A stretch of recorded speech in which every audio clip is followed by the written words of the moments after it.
महाराष्ट्रातील आदिवासी बहुल भागांमध्ये सार्वजनिक बांधकाम विभागामार्फत राबवण्यात आलेल्या विकास कामांची सुमारे 10,000 कोटी रुपयांची देयके अद्यापही थकीत असल्याचा गंभीर आरोप महाराष्ट्र स्टेट गव्हर्नमेंट कॉन्ट्रॅक्टर्स फेडरेशनने केला।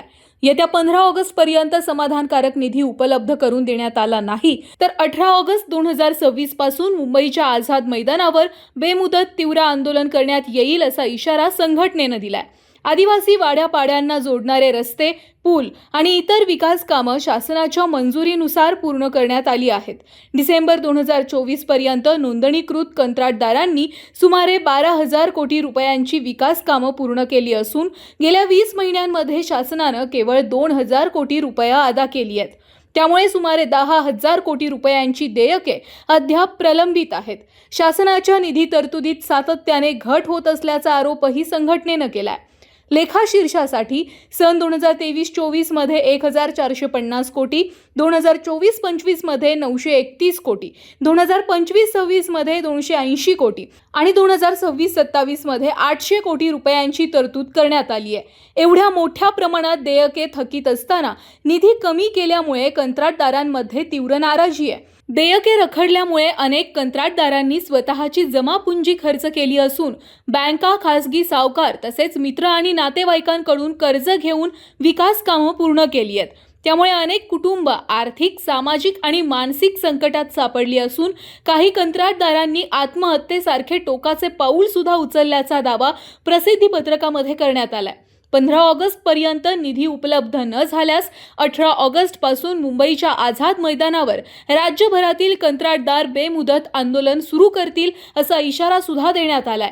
यावेळी BAI अध्यक्ष Manoj Khandekar, Maharashtra state government contractors फेडरेशनचे उपाध्यक्ष किसन शेठ पानसरे, महाराष्ट्र मजूर फेडरेशनचे संचालक शशिकांत आव्हाड, MCAचे मुकुंद शेठ काकड, अहिल्यानगर कॉन्ट्रॅक्टर प्रतिनिधी बाजीराव शेठ दराडे, संघटना सदस्य अजय पाचपुते, जनार्दन सांगळे तसेच पालघर प्रतिनिधी हिमालय पाटील, दत्ता शेलार, दिंडोरी प्रतिनिधी रामदास दळवी, तुषार लोणारी, निलेश पाटील, सचिन पटपुरे आणि विनोद जाधव यांनी या मागणीला पाठिंबा दर्शवून शासनाने तातडीने प्रलंबित देयके अदा करावीत अशी मागणी सुद्धा केली आहे।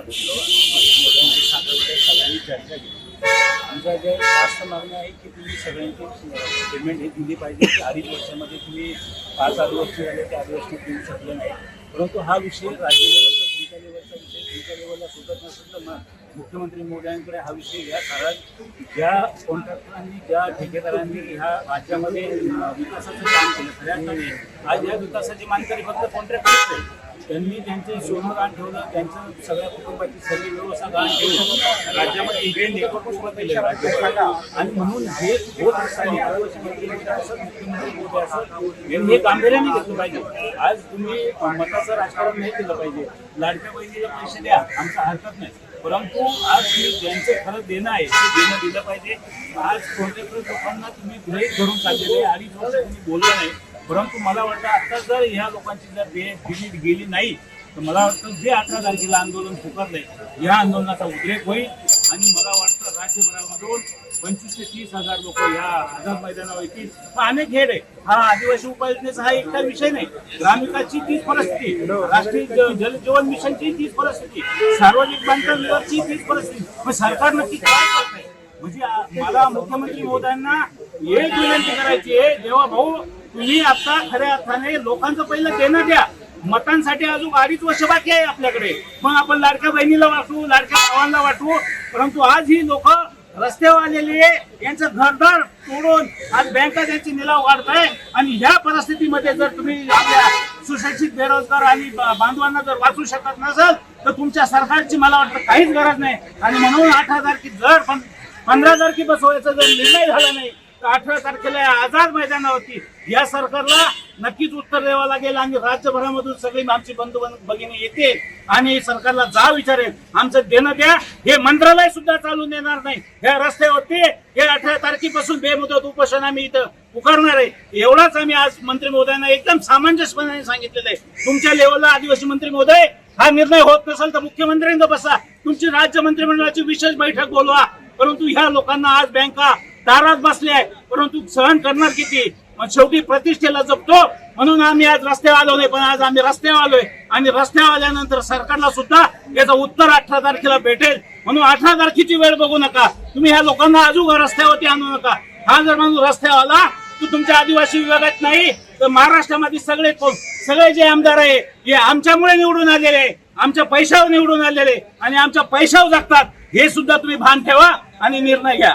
साई दृष्टी नेत्रसेवा चष्माघर अकोले शहरातील सर्व अत्याधुनिक सुविधा उपलब्ध असलेले एकमेव अद्ययावत शोरूम म्हणजेच साई दृष्टी नेत्रसेवा चष्माघर.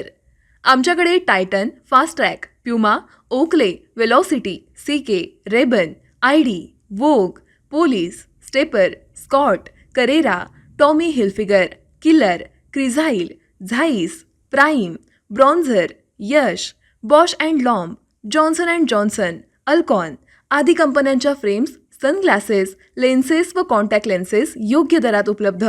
तसेच टायटन कंपनी लेन्सेसचे एकमेव अधिकृत विक्रेते. आता अकोल्यात प्रथमच ऑटो मशीनद्वारे चष्म्याची रोबोटिक फिटिंग. प्रोग्रेसिव्ह चष्म्यासाठी डोळ्यांचे व चष्म्याचे अचूक मोजमाप करण्यासाठी जाईस कंपनीचे सॉफ्टवेअर असलेला ॲपल कंपनीचा टॅब. तज्ज्ञ ऑप्टोमेट्रिस्टकडून कॉम्प्युटरद्वारे डोळ्यांची मोफत तपासणी, डोळ्यांची मायक्रोस्कोपिक तपासणी, काच बिंदूचे अचूक निदान करण्यासाठी डिजिटल टोनोपेनद्वारे डोळ्यांचे इंट्राऑक्युलर प्रेशर मोजणे, पॅकीमीटरद्वारे बुबुळाची जाडी मोजणे, कॉन्टॅक्ट लेन्सेसच्या अचूकतेसाठी कॅरेटोमीटरद्वारे बुबुळाचं मोजमाप करणे आदी अत्याधुनिक सुविधा उपलब्ध असलेले अकोले शहरातील एकमेव चष्माघर. आपल्या अनमोल डोळ्यांच्या समस्येसाठी बिर्ला आय हॉस्पिटल नाशिक यांच्या माध्यमातून तज्ज्ञ डॉक्टर दर गुरुवारी सकाळी 10:30 ते 3:30 पर्यंत साई दृष्टी नेत्रसेवा चष्माघर इथे उपलब्ध राहतील. आमचा पत्ता साई दृष्टी नेत्रसेवा चष्माघर, अकोले बसस्थानकाच्या मागील बाजूस, जय महाराष्ट्र हॉटेलच्या पाठीमागे, अकोले, तालुका अकोले, जिल्हा अहमदनगर. संपर्क 91 36 52 93 93.